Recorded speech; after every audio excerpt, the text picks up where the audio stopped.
ইহুদিরা কখনো আর এক ইহুদির কাছ থেকে সুদি লেনদেন করে না, অথচ সারা পৃথিবীতে সবচেয়ে বড় সুদের কারবার তারাই করে, তথা সারা দুনিয়ার মানুষের সাথে সুদের লেনদেন করবে, সুদের ব্যাংক চালাবে, সুদের অ্যাকাউন্ট পরিচালনা করবে, পৃথিবীর অর্থনীতিকে সুদের মাধ্যমে নিজের হাতে কুক্ষিগত করে রাখবে, কিন্তু নিজেরা কখনো সুদের লেনদেন করবে না। সারা পৃথিবীর মানুষকে শিখিয়েছে তোমরা বাচ্চা দুটো করে নাও অথবা একটা করে নাও, ছেলে হোক মেয়ে হোক, দুটি সন্তানই যথেষ্ট, একটি হলে আরও ভালো, অথচ একটা ইহুদি ফ্যামিলি আপনি খুঁজে পাবেন না যার একটা বা দুইটা সন্তান। না হলে এখন এখান থেকে উঠে গিয়ে আমেরিকা এবং ইউরোপের যে কোনো দূর সম্পর্কের আত্মীয় আছে ফোন দিয়ে বলবেন তোমার আশেপাশে কোনো ইহুদি যদি থেকে থাকে আমাকে একটু খোঁজ নিয়ে জানাবা যে ওই ইহুদি পরিবারের কয়টা সন্তান আছে।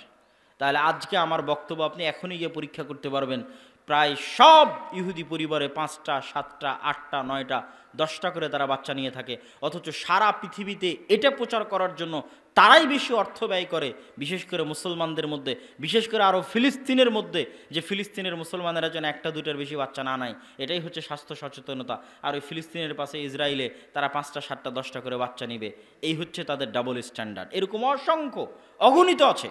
সারা পৃথিবীর মানুষ যেন এই সমস্ত free fire, PUBG, cricket, football, এই সমস্ত জুয়া নিয়ে ব্যস্ত থাকে, তাহলে সারা পৃথিবীকে শাসন করা তাদের জন্য সহজ, সারা পৃথিবীকে কন্ট্রোল করা সহজ, মুসলমানদেরকে গোলাম বানানো সহজ, মুসলমানদেরকে হত্যা করা সহজ। কেন? তখন গরু, ছাগল, ভেড়ি, বকরির মতো হত্যা করা যাবে। আর যদি শিক্ষিত হয় তাহলে শক্তিশালী হবে, যদি শিক্ষিত হয় আত্মমর্যাদা বোধ সম্পূর্ণ হবে। সম্মানিত উপস্থিতি, বলছিলাম আমাদের দেশের কথা।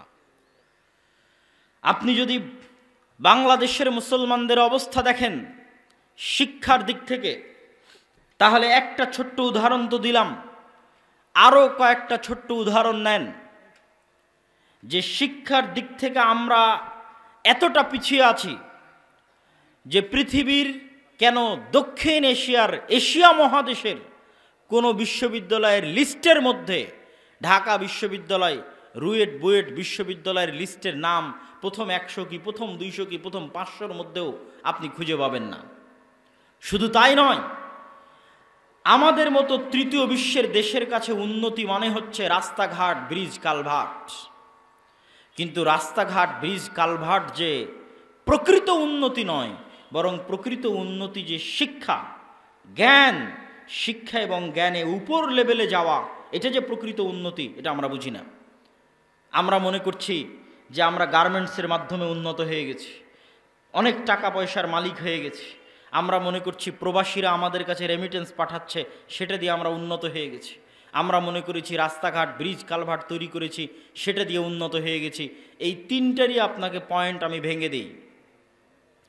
আজকে বাংলাদেশে যে গার্মেন্টস শিল্প আছে, বাংলাদেশের গাইবান্ধা, গোবিন্দগঞ্জ, জামালপুর, রংপুর, নীলফামারী, কুড়িগ্রাম, ঠাকুরগাঁও, পঞ্চগড় এই অঞ্চলের মানুষ 6,000 টাকা বেতনে গার্মেন্টসে চাকরি করে দেখেই এই দেশে গার্মেন্টস চলে। চায়না চেষ্টা করতেছে যেন এর চেয়ে কম মূল্যে আফ্রিকান দেশগুলো থেকে তারা গার্মেন্টস দিতে পারে আমেরিকা এবং ইউরোপকে। যেই দিন তারা দিতে পারবে সেই দিন বাংলাদেশের গার্মেন্টস বন্ধ হয়ে যাবে। তাহলে বাংলাদেশের গার্মেন্টসের পিছনে মূল ফ্যাক্টরটা হচ্ছে বাংলাদেশের মানুষ কম বেতনে কাজ করে দেয়। এই জন্য নয় যে আমরা শিক্ষিত। যদি আমরা শিক্ষিত হতাম তাহলে ওই প্যান্ট আর শার্ট সেলাই করে উন্নত হওয়া যায় না। প্যান্ট শার্ট সেলাই করে উন্নত হওয়া গেলে আমেরিকা, ইউরোপে প্যান্ট শার্ট সেলাই করা জানে। তারা যদি পারমাণবিক বম বানানো জানে তো প্যান্ট শার্ট সেলাই করা জানে না ভাই? জানে না? জানে। তাহলে যে আমেরিকা, ইউরোপ পারমাণবিক বম তৈরি করতে পারছে, বাংলাদেশের কাছে কি ঠেকা পড়েছে প্যান্ট শার্ট বানিয়ে নিতে হবে, আর সেই প্যান্ট শার্ট বানিয়ে বাংলাদেশ বলবে আমি উন্নত হয়ে গেছি? জি না। এই প্যান্ট শার্ট বানানোর জন্য, সেলাইয়ের জন্য আপনি যে মজুরি চান, এত কম মজুরিতে দুনিয়াতে আর কেউ গোলামি, দাসত্ব করে না। তো এত কম মজুরিতে আপনি গোলামি করেন, দাসত্ব করেন, তাই আপনার থেকে কিনতেছে। এবার আপনি প্রবাসীদের কথা বলেন, জরিপ করেন, সৌদি, কুয়েত, কাতার, বাহরাইনে যত প্রবাসী চাকরি করতেছে, আমি কখনই প্রবাসী ভাইদের কষ্ট দেওয়ার উদ্দেশ্য বলছি না, তারা কোন লেভেলে চাকরি করতেছে, কোন লেভেলে। এমনকি ইন্ডিয়ান, পাকিস্তানিদের চাইতেও নিম্ন লেভেলে আমাদের বাংলাদেশি ভাইয়েরা চাকরি করে। অন্তত ইন্ডিয়ানরা তো অন্তত দুবাইয়ে গেলে হোটেলের ম্যানেজার পোস্টে অন্তত ইন্ডিয়ানদের পাবেন। যে যত দুবাইয়ের হোটেল আছে, রেস্টুরেন্ট আছে, সবগুলোর ম্যানেজার পোস্টে অন্তত ইন্ডিয়ানরা আছে। আর শুধু পরিষ্কার পরিচ্ছন্নর কাজে কারা আছে? আমরা আছি। যেমন মদিনা ইসলামী বিশ্ববিদ্যালয়ের ক্লাস রুমে বসে আছি, তা আমরা যখন মদিনা ইসলামী বিশ্ববিদ্যালয়ের ক্লাসরুমে বসে থাকি, তখন যখন আমাদের ক্লাসটা পরিষ্কার করার জন্য আমাদের বাংলাদেশি ভাইয়েরা আসে, অবশ্যই এই কাজটা নিম্নমানের কাজ নয়, পরিষ্কার পরিচ্ছন্ন করা ভালো কাজ, কিন্তু ওখানে আরও 10টা জাতির ছাত্র বসে আছে, মালয়েশিয়ান বসে আছে, সৌদিরা বসে আছে, আরও বিভিন্ন দেশের ছাত্ররা বসে আছে, তার মধ্যে আমিও একজন বাংলাদেশি বসে আছি। তো ওখানে শিক্ষক হিসেবে এসেছে এক দেশের নাগরিক, হয়তো আর এক জায়গায় আর একটা দায়িত্ব পালন করছে আর এক দেশের নাগরিক, কিন্তু পরিষ্কার পরিচ্ছন্ন করতে এসেছে কোন দেশের নাগরিক? বাংলাদেশের। এটা হচ্ছে আমাদের জাতিগত অবস্থান। আমরা যে শিক্ষিত নই এবং আমাদের যে শিক্ষা দীক্ষা নাই তার প্রমাণ, তার জ্বলন্ত উদাহরণ যে মুসলমানদের কাছে শিক্ষা দীক্ষার গুরুত্ব নাই। আর কেন সরকারের প্রয়োজন নাই আপনাকে শিক্ষিত করার? এই জন্য যে আপনি মূর্খ অবস্থাতেও গার্মেন্টসে চাকরি করে যে ইনকামটা সরকারকে দিচ্ছেন, আপনি মূর্খ অবস্থাতেও প্রবাসে চাকরি করে যে রেমিটেন্স সরকারকে দিচ্ছেন, এটাই তার জন্য অনেক বেশি। সুতরাং আপনাকে শিক্ষিত করে অনেক উপরে নিয়ে যেতে হবে এই চিন্তা কারো মাথায় নাই। বরং সেই যতটুকু শিক্ষা দীক্ষা আমাদের দেশে ছিল, ততটুকু শিক্ষা দীক্ষাকে কিভাবে ধ্বংস করা যাবে, যত সামান্য পরিমাণ শিক্ষা আমাদের দেশে ছিল সেটাও কেমনে ধ্বংস করা যায়। যে 5টা 10টা ডাক্তার বাংলাদেশে হতো, অচল অথর্ব ডাক্তার, না হলে এত মানুষকে কি জন্য ইন্ডিয়াতে চিকিৎসার জন্য যেতে হয়? তো যে 5টা 10টা ডাক্তার জন্ম দেওয়ার মতো ক্ষমতা বাংলাদেশের মেডিকেল কলেজ, রুয়েট বুয়েট বিশ্ববিদ্যালয়ের ছিল, যে 5টা 10টা ইঞ্জিনিয়ার জন্ম দেওয়ার ক্ষমতা বাংলাদেশের স্কুল কলেজগুলোর ছিল, আজ থেকে 15-20 বছর পরে যেন আর একটাও ডাক্তার বের না হয়, আর একটাও ইঞ্জিনিয়ার বের না হয়, আর একটাও গবেষক বের না হয়, আর একটাও শিক্ষিত মানুষ বের না হয়, সব যেন গণ্ড মূর্খ অজ্ঞ আর পশু বের হয়, তার ব্যবস্থা করা হয়ে গেছে। নতুন যে শিক্ষা কারিকুলাম প্রণয়ন করা হয়েছে, এই শিক্ষা কারিকুলামের সবচেয়ে ভয়ঙ্কর দিক হচ্ছে, যেখানে আমরা মুসলমান হিসেবে অন্তরের অন্তরস্থল থেকে বিশ্বাস করি যে গান বাজনা হচ্ছে হারাম। গান বাজনা কি? একটু জোরে বলেন, গান বাজনা কি? হারাম। এবং কোনো হারাম যখন প্রকাশ্যে করা হয় তখন এটা আল্লাহর আযাব এবং গজব আসার কারণ হয়। মানে গান বাজনা এই অঞ্চলের যুবকেরা শুনতেছে, কিন্তু গোপনে একাই বাড়িতে মোবাইলে কানে ইয়ারফোন দিয়ে। এটার একটা লেভেল আছে।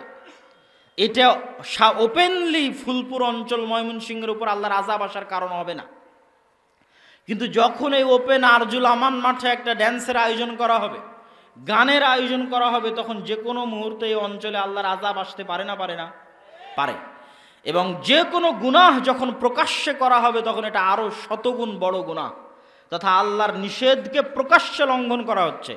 তাহলে কল্পনা করেন সেটা তখন কত বড় হতে পারে যখন আল্লাহর নিষেধকে প্রকাশ্যে স্কুলের সিলেবাসে অন্তর্ভুক্ত করে প্রত্যেক মুসলমানের সন্তানকে ক্লাসে তার শিক্ষক দিয়ে গান বলতে, হারমোনিয়াম বাজাতে এবং ড্যান্স শিখাতে বাধ্য করা হবে। তখন এটা কত উপর পর্যায়ের, কত ভয়ঙ্কর এবং জঘন্য রকমের গুনাহের কাজ হতে পারে।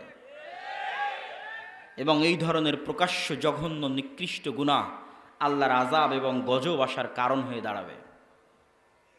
সম্মানিত উপস্থিতি, এই নতুন যে শিক্ষা কারিকুলাম আমাদের সন্তানদের উপর, আমাদের ছাত্রদের উপর চাপিয়ে দেওয়া হচ্ছে, এটা পরিবর্তন কিভাবে হবে, কে করবে? আমরা আল্লাহর কাছে দোয়া করতে পারি, প্রতিবাদ জানাতে পারি, চেষ্টা করতে পারি, কিন্তু আপনাদের কাছে আজকে একটি দাবি জানিয়ে যাচ্ছি যে বাংলাদেশের শিক্ষা ব্যবস্থার যে ভয়ঙ্কর অবস্থা, এই ভয়ঙ্কর অবস্থা থেকে জাতিকে বাঁচাতে, এই ভয়ঙ্কর অবস্থা থেকে দেশকে বাঁচাতে, এই ভয়ঙ্কর অবস্থা থেকে পরবর্তী প্রজন্মকে বাঁচাতে, ধ্বংস হওয়ার হাত থেকে পরবর্তী প্রজন্মকে বাঁচাতে, পরবর্তী বংশধরদেরকে বাঁচাতে আজ ফরজ হয়ে গেছে, জরুরি হয়ে গেছে প্রত্যেক মসজিদের কমিটির উপর, প্রত্যেক মসজিদের দায়িত্বশীলের উপর, প্রত্যেক মসজিদের সাথে সম্পৃক্ত মুসল্লির উপর যে তারা তাদের মসজিদে মসজিদ ভিত্তিক মক্তব বা দ্বীন শিক্ষা কার্যক্রমকে শক্তিশালী করবে। এবং মসজিদ ভিত্তিক দ্বীন শিক্ষা কার্যক্রমকে এতটাই শক্তিশালী করবে যেন কোনো মুসলমানের সন্তান স্কুলের বারান্দায় ততক্ষণ পর্যন্ত পা না দেয় যতক্ষণ পর্যন্ত সে মসজিদ থেকে দ্বীনের মৌলিক জ্ঞান না শিখে যাচ্ছে। দিনের মৌলিক জ্ঞান অর্জন না করে যাচ্ছে। এই মক্তব আমাদের বাপদাদারা চালু করেছিল আজ থেকে 150-200 বছর আগে। ব্রিটিশ আমলে ব্রিটিশদের শিক্ষানীতি থেকে বাঁচতে, ব্রিটিশদের শিক্ষা কারিকুলাম থেকে বাঁচতে, মুসলমানদের সন্তানদের মৌলিক দিন শিক্ষা নিশ্চিত করার লক্ষ্যে আপনাদের আদি পুরুষরা মসজিদে মক্তব চালু করেছিল। আজ আবার সেই দিন ফিরে এসেছে, আজ আবার সেই সময় ফিরে এসেছে। আজ স্কুল কলেজ বিশ্ববিদ্যালয়ে আপনার সন্তানকে প্রকাশ্যে অবৈধ সম্পর্কের প্রতি উৎসাহিত করা হবে। আজ প্রকাশ্যে গান বাজনা এবং নাচ শেখানো হবে। এরকম ভয়ঙ্কর অবস্থা থেকে আপনার সন্তান সন্ততিকে বাঁচাতে, দেশের সন্তান সন্ততিকে বাঁচাতে, পরবর্তী বংশধরদেরকে বাঁচাতে, পরবর্তী প্রজন্মকে বাঁচাতে সকলের জন্য জরুরি, ফরজ, যে কোনো মূল্যে মসজিদ ভিত্তিক দিন শিক্ষা প্রত্যেক মসজিদে বাস্তবায়ন করতে হবে। এবং যে অবহেলিত মক্তবগুলো রয়েছে, অবহেলিত মক্তবগুলোকে চাঙ্গা করতে হবে। দরকার হয় ইমাম এবং মুয়াজ্জিনকে আলাদা করে হাদিয়া এবং বেতন দিতে হবে। ভালো উন্নত মানের সিলেবাস এবং ট্রেনিং দিয়ে তাদের শিক্ষার ব্যবস্থা করতে হবে। এবং আল জামিয়া সালাফিয়ার পক্ষ থেকে আদ-দাওয়া ইলাল্লাহর মাধ্যমে সারা দেশব্যাপী আমরা সেই উদ্যোগ নিয়ে আপনাদের দ্বারে দ্বারে যাচ্ছি, গেছি, সফর দিচ্ছি। এখন পর্যন্ত 130-এর অধিক মসজিদে আমি আব্দুল্লাহ বিন আব্দুর রাজ্জাক সফর করেছি শুধু মসজিদ ভিত্তিক দিন শিক্ষা বাস্তবায়ন করার লক্ষ্যে, আলহামদুলিল্লাহ। এবং এই সফর আরও অব্যাহত থাকবে। এবং এই মসজিদ ভিত্তিক দিন শিক্ষা বাস্তবায়নের লক্ষ্যে আদ-দাওয়া ইলাল্লাহের পক্ষ থেকে আমাদের সিলেবাস প্রণয়ন করা সম্পন্ন। সেই সিলেবাসের উপর আগামী 16 ডিসেম্বর থেকে আমাদের ট্রেনিং শুরু হবে। এবং এই মক্তবের অভ্যন্তরীণ ম্যানেজমেন্ট সিস্টেম কিভাবে পরিচালিত হবে তাও আমাদের প্রস্তুত করা সম্পূর্ণ। অতএব দেশবাসীর প্রতি উদাত্ত আহ্বান জানাবো, বাংলাদেশের যে কোনো প্রান্ত থেকে, যে কোনো অঞ্চল থেকে মসজিদ ভিত্তিক দিন শিক্ষা বাস্তবায়নের লক্ষ্যে আমি আব্দুল্লাহ বিন আব্দুর রাজ্জাকের যদি প্রয়োজন হয় তাহলে ফি সাবিলিল্লাহ সেখানে উপস্থিত হওয়ার জন্য আমি ওয়াদাবদ্ধ, উপস্থিত হব। আপনারা যারা আজকে এখানে উপস্থিত হয়েছেন সবাই, যারা শুনছেন দূর দূরান্ত থেকে, অনলাইন থেকে, তাদের প্রতি উদাত্ত আহ্বান জানাই জামিয়া সালাফিয়ার সাথে যোগাযোগ করে, আদ-দাওয়া ইলাল্লাহর সাথে যোগাযোগ করে দেশ বাঁচাতে, জাতি বাঁচাতে, পরবর্তী প্রজন্মকে রক্ষা করতে আমাদের যে সিলেবাস এবং শিক্ষক ট্রেনিং আছে সেটি নিয়ে প্রত্যেক মসজিদে শক্তিশালীভাবে মসজিদে মক্তব গড়ে তুলতে হবে। এমনও মসজিদ দেখেছি যেই মসজিদে এসি আছে, টাইলস আছে, মসজিদে সকল সুব্যবস্থা আছে, কিন্তু মসজিদে মক্তব বা দিন বা কোরআন শিক্ষার কোনো ব্যবস্থা নেই। তখন আমি মসজিদ কমিটিকে বলতে বাধ্য হয়েছি যে মসজিদ কমিটি তার মসজিদে 24 ঘন্টার মধ্যে দিন শিক্ষার ব্যবস্থা চালু না করবে, মক্তব ব্যবস্থা প্রণয়ন শক্তিশালী না করবে, ওই মসজিদ কমিটিকে 24 ঘন্টার মধ্যে পদত্যাগ করতে হবে। এবং এটাও বলে এসেছি যদি আপনাদের অর্থনৈতিক সমস্যা থাকে তাহলে মসজিদের এসি খুলে বাজারে বিক্রি করে কোরআন শিক্ষার ব্যবস্থা করেন, মসজিদের টাইলস খুলে বাজারে বিক্রি করে কোরআন শিক্ষার ব্যবস্থা করেন। এক বেলা না খেয়ে থেকে সেই টাকা দিয়ে মসজিদে দিন শিক্ষার ব্যবস্থা করেন, না হলে ভবিষ্যৎ প্রজন্মের উপর গজব আসবেই আসবে। ইয়া কওমি লা আসআলুকুম আলাইহি আজরা ইন আজরিয়া ইল্লা আলাল্লাযী ফাতারানি, হে আমাদের কওম, আমি তোমাদেরকে যে কথা বলছি এই কথার বিনিময়ে কোনো প্রতিদান চাই না। নবীরা তাদের কওমকে বলতেন, কিন্তু আমি যেটা বলছি সেটা যদি তোমরা না মানো তাহলে তোমাদের উপর আল্লাহর গজব আসবে। আর শুনে রাখো, উম্মতে মুহাম্মাদির উপর আল্লাহর গজব বন্যার ধরনে আসে না, উম্মতে মুহাম্মাদির উপর আল্লাহর গজব ভূমিকম্পর আকারে আসে না, উম্মতে মুহাম্মাদির উপর আল্লাহর গজব বন্যা, বৃষ্টি, ঝড়, ঝঞ্ঝা ইত্যাদির আকারে আসে না। উম্মতে মুহাম্মাদির উপর আল্লাহর গজব আসে বিধর্মীদের চাপিয়ে দেওয়ার মাধ্যমে। আল্লাহ সুবহানাহু ওয়া তাআলা হালাকু খা এবং চেঙ্গিস খাকে বাগদাদের মানুষের উপর চাপিয়ে দিয়ে একদিনে লক্ষ লক্ষ বাগদাদের মুসলমানদের হত্যা করেছে হালাকু খা, চেঙ্গিস খা। তারপরে রাজা ফার্ডিন্যান্ড, রানী ইসাবেলা স্পেনের মুসলমানদের উপর অত্যাচার করে জুলুম নির্যাতন করে তাদের স্পেন থেকে তাড়িয়ে দিয়েছে। এটা হচ্ছে আল্লাহ প্রদত্ত শাস্তি মুসলমানদের জন্য। আমরাও আল্লাহর শাস্তির মধ্যে আছি। আল্লাহর শাস্তির মধ্যে আছি দেখে 80 বছর থেকে 70 বছর থেকে মুসলমানেরা ফিলিস্তিনের মসজিদে আকসায় সালাত আদায় করতে যেতে পারে না। আজ থেকে 70-80 বছর আগে অন্তত ব্রিটিশ আমলে যারা এই দেশ থেকে হজ করতে গেছে তারাও মক্কা মদিনার পাশাপাশি মসজিদে আকসা হয়ে হজ করতে গেছে। কেন রাস্তা একটাই, তাহলে কেন মসজিদে আকসায় সালাত আদায় করতে যাবে না?